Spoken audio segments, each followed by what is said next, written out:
Salut, comment ça va? Est-ce que vous avez passé un bon petit moment devant ce match? En fait, j'ai envie de dire trop de choses, mais je sais pas si je vais réussir à les dire.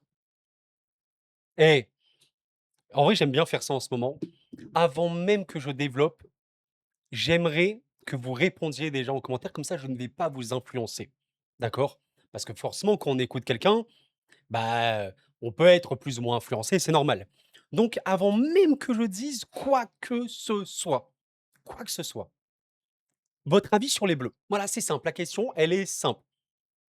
Avez-vous un avis? Vous pouvez l'écrire en commentaire si vous voulez, gardez-le en vous, d'accord? Quel est votre avis sur l'équipe de France de football dans cette coupe du monde 2026? Où est-ce que vous la voyez aller?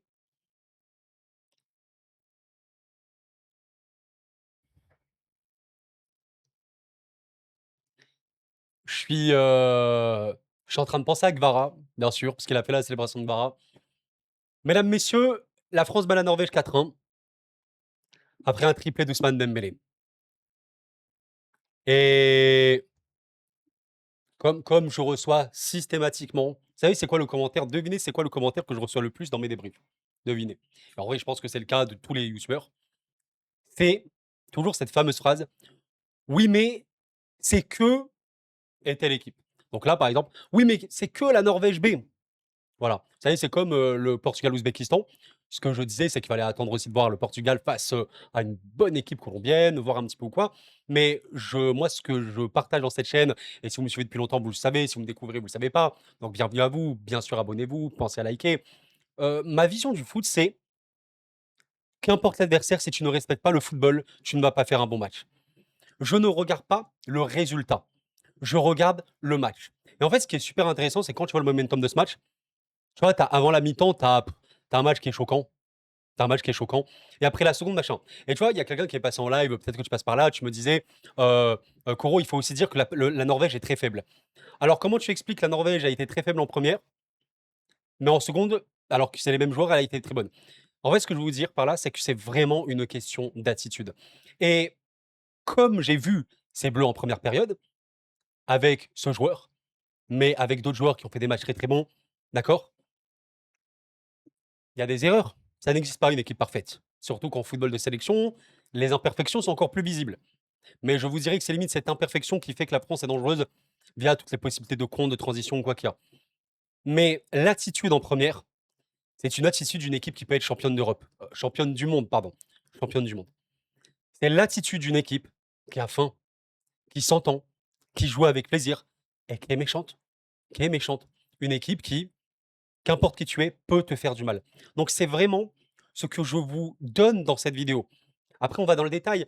Les matchs, voilà, notamment de Théo. On peut parler sur l'individuel, on peut parler de ce double pivot qui, sur le papier, qui peut être extrêmement fort, mais comme faible en fonction du niveau d'intensité que tu mets, parce que c'est ça un double pivot. Tu dois mettre une certaine intensité, mais clairement, l'attitude, les intentions de jeu. Vous comprenez, c'est vraiment ce que je veux vous retransmettre.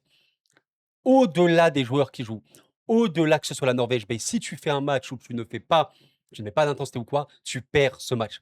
Donc, moi, je ne peux pas légitimement dire, les gars, la Norvège, elle est trop faible en première. La Norvège est impuissante en première. Il y a eu, voilà, ce match-là. Regardez, vous l'avez peut-être vu, je ne sais pas si vous l'avez vu. Ce match-là, il y a eu ce fameux. D'ailleurs, les gars, je vais parler du Sénégal dans une autre vidéo, vous inquiétez pas. Vous avez vu peut-être ce match-là contre l'Ouzbékistan. Bon, l'Ouzbékistan, bon, déjà, évidemment que c'est plus faible que la Norvège. Mais si vous suivez un peu le football asiatique, bon, l'Ouzbékistan est vraiment une des grosses équipes montées en puissance. Bon, elle rate un petit peu, malheureusement, sa Coupe du Monde dans les intentions, il y a un peu de stress ou quoi. Mais dans les faits, c'est une des meilleures équipes d'Asie, il faut le savoir. Alors, l'Ouzbékistan, oui, c'est que l'Ouzbékistan. Mais les gars, pareil, dans l'absolu, l'Ouzbékistan n'a pas 2 milliards de différence par rapport à la RDC, sans manquer de respect à la RDC ou quoi, et sans manquer de respect à l'Ouzbékistan. D'accord? Ce que je veux vous dire par là, c'est que le Portugal face à la RDC fait un vrai mauvais match. C'est mauvais. Les Congolais sont en place, arrivent à leur faire du mal, arrivent à mieux jouer, à développer leur ballon, et honnêtement, la RDC est meilleure que le Portugal sur le premier match.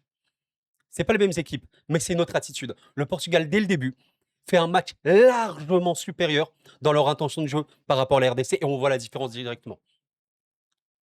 Le foot, c'est ça. La Colombie fait une première demi-heure face à la RDC absolument choquante. La seconde période est beaucoup plus terne, beaucoup plus calme. La première période est en train. Enfin, la France écrase sur énormément de compartiments de jeu la Norvège. La seconde, beaucoup plus de gestion. La Norvège est bien meilleure. C'est le foot. Donc, là, vraiment, je vous le transmets. Évidemment, je ne vais pas changer le monde. Je ne cherche pas à changer le monde, c'est pas l'intérêt. Mais dites-vous toujours une chose quand vous voyez un match de football, à quel point ce qui est fait est bon. À quel point ce qui est fait met en difficulté l'adversaire. Et ce qui a été fait aujourd'hui est exceptionnel. Exceptionnel. En première période, ça, c'est exceptionnel. Et en jouant comme ça, tu feras mal à n'importe qui. Alors, les autres aussi pourront te faire mal parce que tu es imparfait. Tu as besoin de cette intensité. Tu vois, là, en plus, typiquement, on a eu une intensité inconstante, bah, notamment dans ce match-là. En seconde, c'est clairement calmé.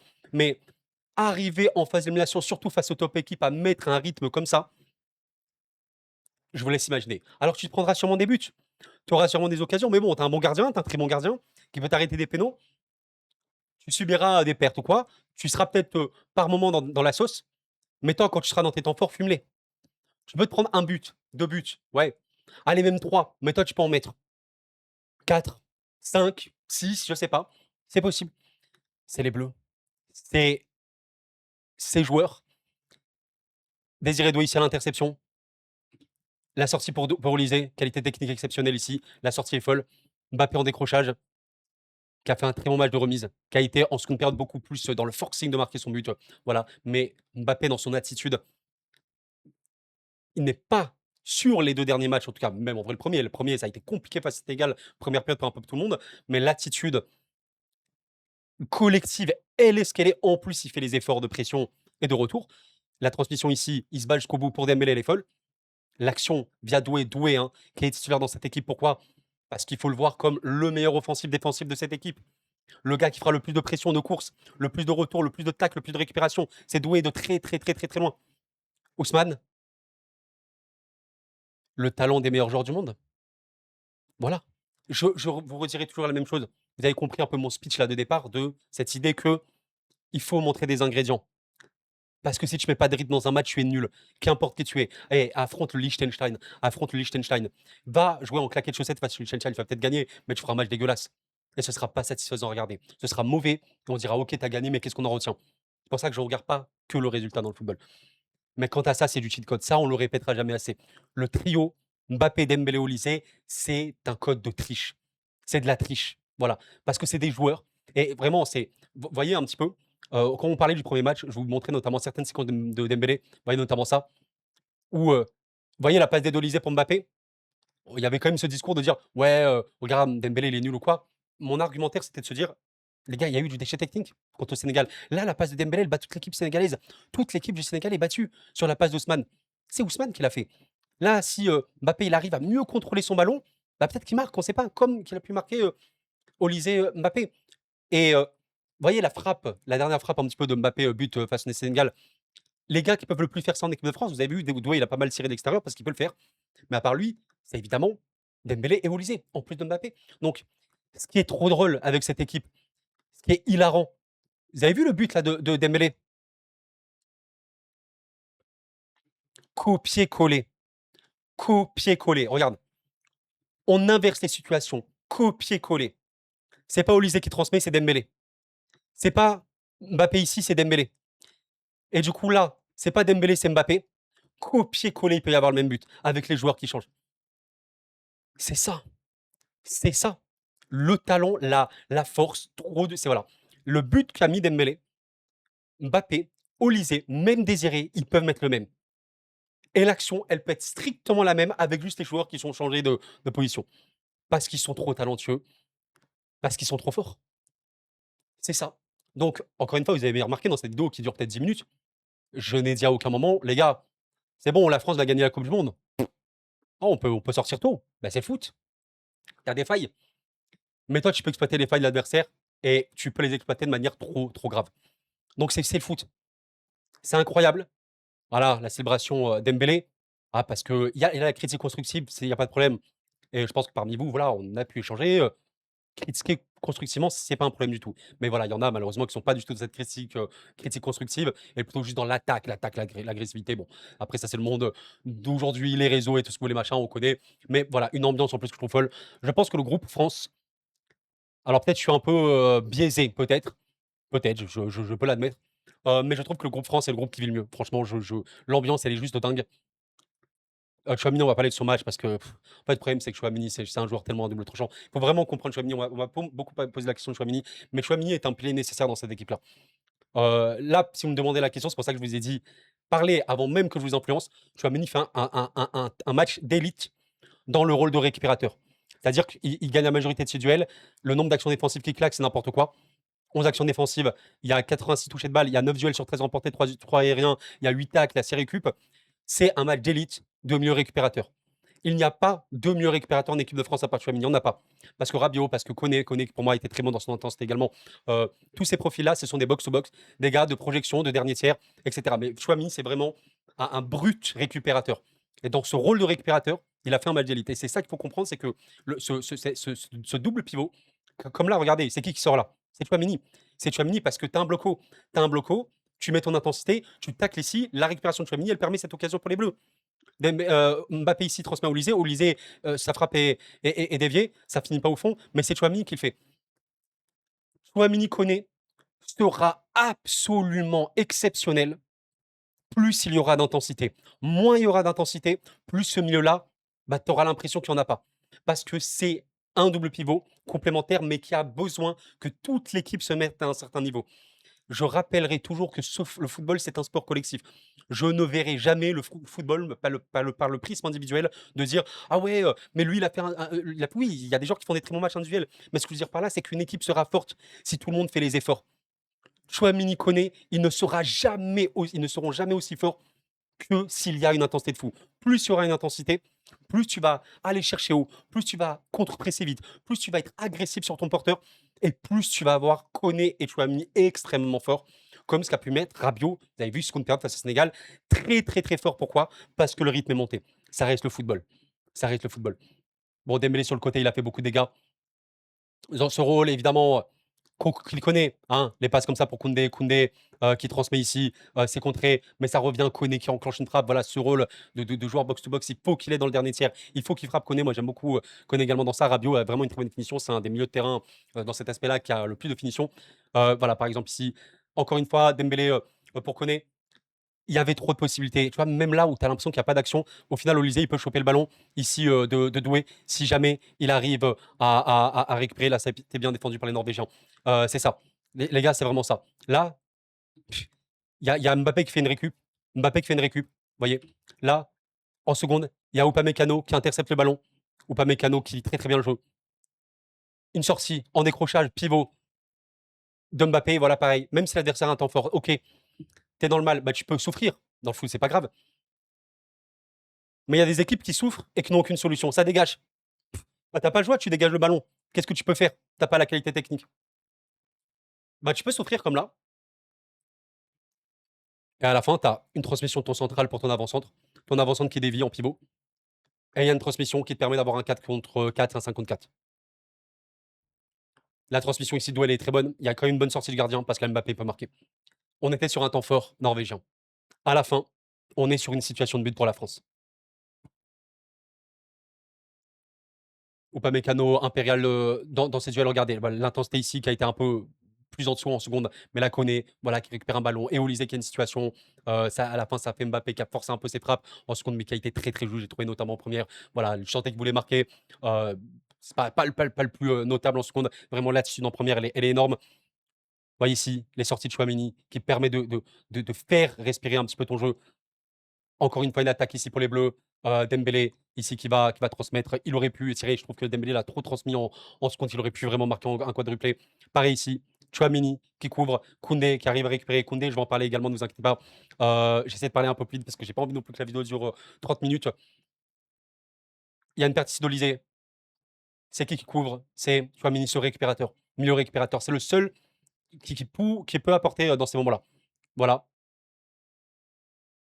Il y a eu des transmissions Dembélé-Mbappé dans ce match-là, ici notamment, ça a été coupé. Comme là, ça c'est quoi? Ouais, ça c'est début de match. Il y a eu des pertes, bon ça je vais parler après de ça, ne vous inquiétez pas. Mais juste pour parler notamment du premier but, encore une fois un truc très, très intéressant et je l'ai évoqué en live et je vais réévoquer ici. Donc pareil, hein, Mbappé qui transmet très, très, voilà l'intelligence en fait de voir quel espace que va attaquer, Dembélé. Donc la transmission elle est bonne. Il transmet, ça permet le but. En fait, c'est quoi la situation? L'intensité. Il y a Théo qui est là, il y a, Doué qui est là, il y a Koné qui est là. La contre-pression, parce qu'il y a une perte ici pour la France, la contre-pression est très, très bonne et c'est ça qui permet, en fait, là, les 2, Théo et Doué, empêchent la bonne relance norvégienne et Koné qui est là, qui est haut, va permettre aux Bleus d'avoir cette situation. C'est ça. Je trouve que la France est franchement, de ce que j'ai vu dans le tournoi, peut-être l'équipe qui contre-presse le mieux. En pressing pur, je trouvais l'Angleterre meilleure. Il y avait peut-être notamment le Maroc qui était très, très bon. Il y a eu, l'Espagne, en second notamment, bon, évidemment en seconde, leur second match également très bon. L'Espagne de base, c'est normalement l'équipe qui presse le mieux. Donc en pressing pur, c'est-à-dire voilà, peut-être il y a mieux, mais en contre-pression et via ce double feu notamment, bah, c'est honnêtement, c'est énorme. Je pense que c'est vraiment l'équipe, qui m'a le plus impressionné là-dessus. C'est abusé quoi, c'est abusé et évidemment que c'est un jeu risqué, mais les gars, il n'y a pas de football sans risque. Il n'y a pas de récompense sans risque. Le jeu des Bleus est risqué. Évidemment que là, bah si, allez, imaginez la récup de Koné, imaginez la pression n'est pas très bonne. Bah évidemment qu'il y a un espace ouvert pour la Norvège. Bah après, c'est le foot. Il n'y a pas de risque sans pression. Regardez le PSG, regardez le Bayern Munich par exemple, les équipes qui pressent le mieux, qui contre-pressent le plus. Regardez le match entre eux. Ben, quand tu n'arrives pas à bien gérer, ça va dans tous les sens, ça fait un 5-4. Bah évidemment, c'est le football. Tu dois prendre des risques. Si tu as un jeu ultra stéréotypé où tu fais juste tourner, tu pas de mouvement, tu pas d'appel, tu aucune contre-pression, tu rien, bah, il y a rien, évidemment qu'il y a rien. Donc c'est un jeu risqué, mais c'est un jeu risqué qui à la fin peut donner ça. Honnêtement, moi quand j'ai vu ça, je pensais qu'Ousmane il allait transmettre à Doué. Ah là, je me suis dit: «C'est parfait pour Doué». Mais non, il a tenté, je sais plus si je suis droitier ou gaucher, je tire dès les 2 pieds. Voilà. Il a tenté le petit filet opposé, c'est passé. Bon voilà quoi. Voilà, voilà. Bravo, bravo Ousmane. Bravo, bravo. Juste franchement, ça fait tellement plaisir pour lui parce qu'il est tellement travailleur. J'ai vu ce tweet, également de Jamal que vous connaissez peut-être si vous suivez le PSG, très fiable et il parlait notamment qu'en privé, Ousmane Dembélé ne cachait pas son ambition de réaliser une grande coupe du monde parce que la dernière n'était, pas bonne. Évidemment qu'il a complètement changé de statut aux yeux du monde et voilà, c'est magnifique. C'est magnifique et je pense qu'il a une confiance en lui de fou, mais c'est aussi normal parce qu'il joue au PSG. Voilà, je sais qu'il y a peut-être des Marseillais ou des gens qui n'aiment pas le PSG qui m'écoutent, mais voilà, factuellement aujourd'hui, c'est la meilleure équipe du monde. C'est le football le plus complet et il est le taulier de la meilleure équipe du monde. C'est Ousmane Dembélé est le maestro offensif de cette équipe-là. Et ça fait beaucoup de bien de le voir s'exprimer. Et voilà, c'est ça qui est intéressant, c'est que ses buts, notamment, bah, vous avez vu celui-là, le but Dembélé, il est dans son demi-espace droit, il n'est pas pleinement axial, mais il connaît ça. Il connaît ça. D'ailleurs, contre le Bayern, il met un but à peu près dans cette position. Je rappelle au match retour, il connaît ça. Dembélé est très complet à la fin. Et c'est pour ça que je vous ai évoqué, notamment après le match face à l'Irak, où je pense juste avant le match face à l'Irak, je vous évoquais que ce rôle de Dembélé demi-espace droit, ce n'est pas gênant parce que ce n'est pas un joueur purement long de ligne. Vous pouvez le voir comme un sort de meneur excentré droit, un petit peu comme ce qu'est euh, euh, Olysée au Bayern Munich. Typiquement, les ballons touchés de Dembélé, regardez, est-ce que ça pour vous, c'est des ballons touchés d'un pur ailier droit? Bah non. Mais regardez, il y a plein de ballons action touchés. Il y a plein de. Si on parle des 5 couloirs, on parle des couloirs extérieurs, ok, des 2 couloirs intérieurs et du couloir axial. La majorité des ballons touchés de Dembélé, bah, franchement, alors oui, il y a des ballons dans le couloir extérieur droit, mais il y a aussi beaucoup de ballons dans le couloir intérieur droit et c'est aussi une vérité et ça ressemble beaucoup plus à la hitmap d'un joueur meneur de jeu excentré. Il y a le meneur de jeu, genre quand tu fais la hitmap d'Olysée, là, on est beaucoup plus sur une map de meneur de jeu. Au Bayern, il est beaucoup plus excentré droit. Bah, d'ailleurs, si on regarde très rapidement, je vais vous montrer une map au Bayern. Voilà, là, je vous montre par exemple ce qu'il a pu toucher, face au Real Madrid, 82 ballons. Là, on est beaucoup, beaucoup, beaucoup plus sur un Olysée, bah, qui est dans son rôle de meneur excentré droit et c'est ce qu'il connaît. Beaucoup, beaucoup de ballons touchés dans ce demi-espace et c'est ça. Donc aujourd'hui, le rôle le rôle de Dembélé, ce n'est pas ailier droit. Ce n'est pas un ailier droit, c'est plus qu'un juste quelqu'un qui va percuter sur l'aile, qui va percuter long de ligne. C'est un meneur de jeu excentré côté droit. Aujourd'hui, c'est ça Ousmane, en bleu. Et je pense que c'est un rôle qu'il peut aimer parce que comme il est meneur excentré, il va toucher ses ballons dans ce couloir-là. Et c'est une zone qu'il aime énormément. Donc c'est magnifique. Donc voilà, bravo, bravo Ous, bravo Ous.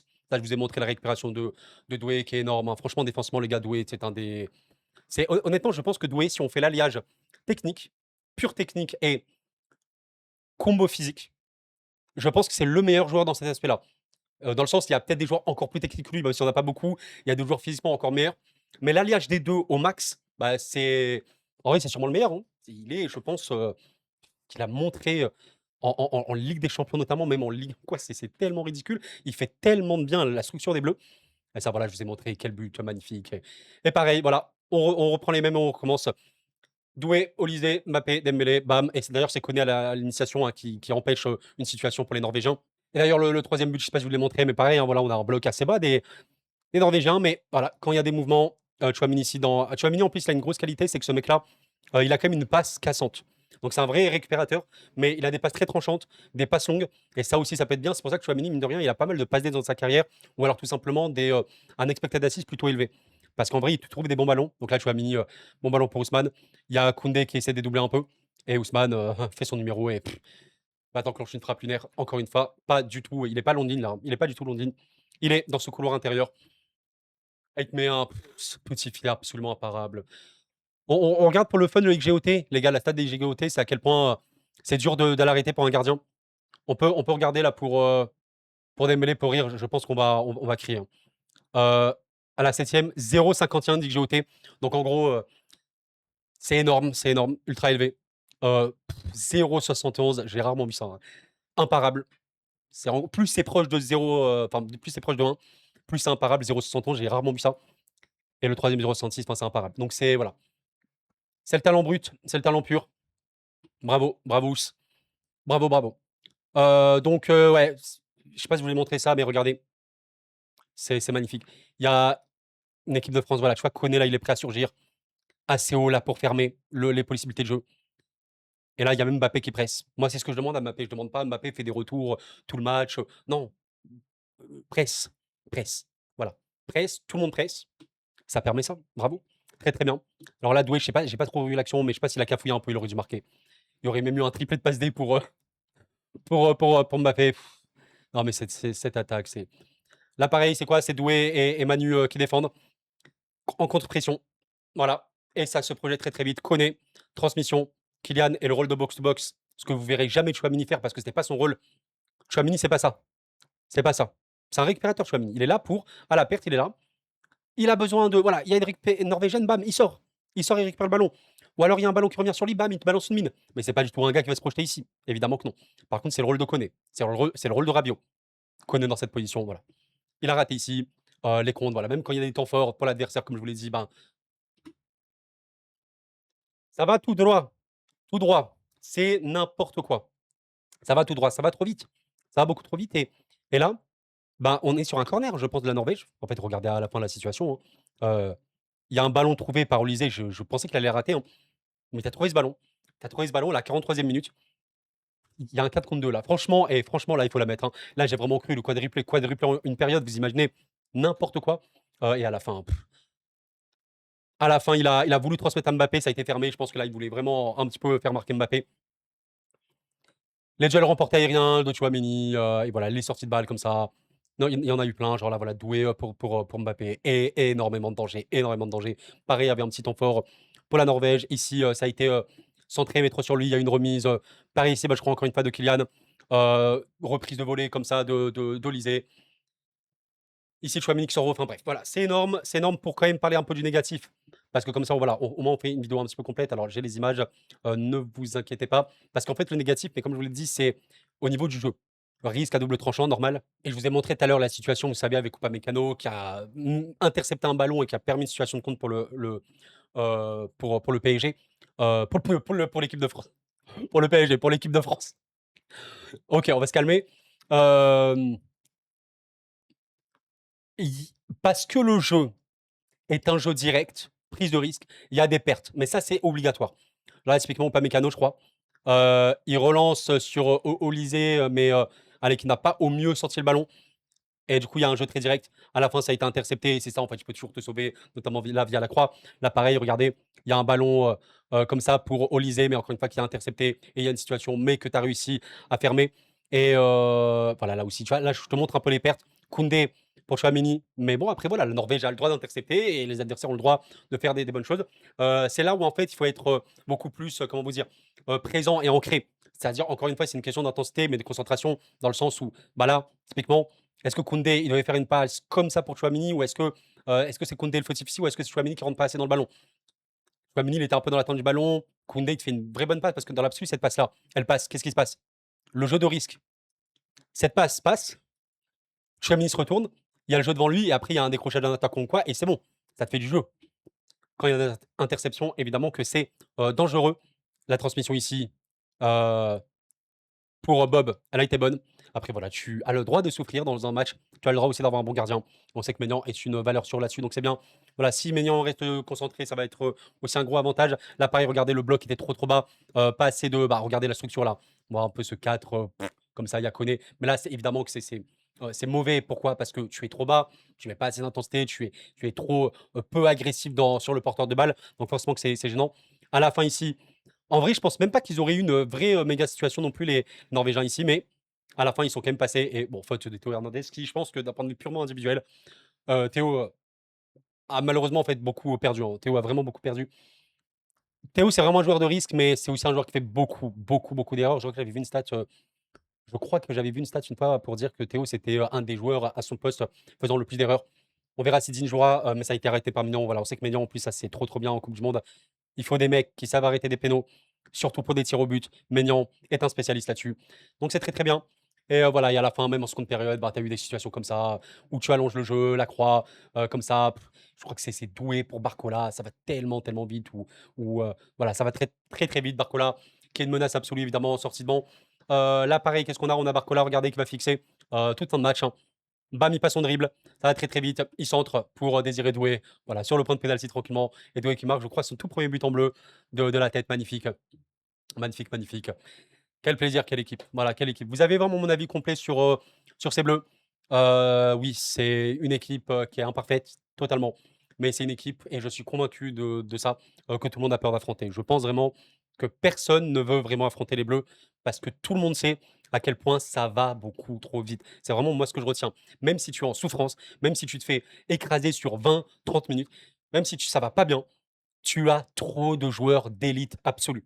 Tu as trop de joueurs qui sauront faire des différences, qu'importe ce qui se passera dans le match. Et c'est la plus grosse différence. Si ces Bleus-là n'avaient pas des joueurs d'élite comme ça, évidemment que je ne vous dirai jamais ça, mais les Bleus ont ça. Les Bleus ont ça. Donc voilà, est-ce que j'ai oublié de parler de certains joueurs? Alors voilà, Olysée qui n'aura pas fait son meilleur match, mais en vrai, j'ai trouvé assez précis dans les quelques sorties de balles qu'il avait à faire. Il a tiré aussi pas mal de fois. Il y a eu Koné que j'ai trouvé vraiment très important, très précieux dans cette question d'intensité de pression.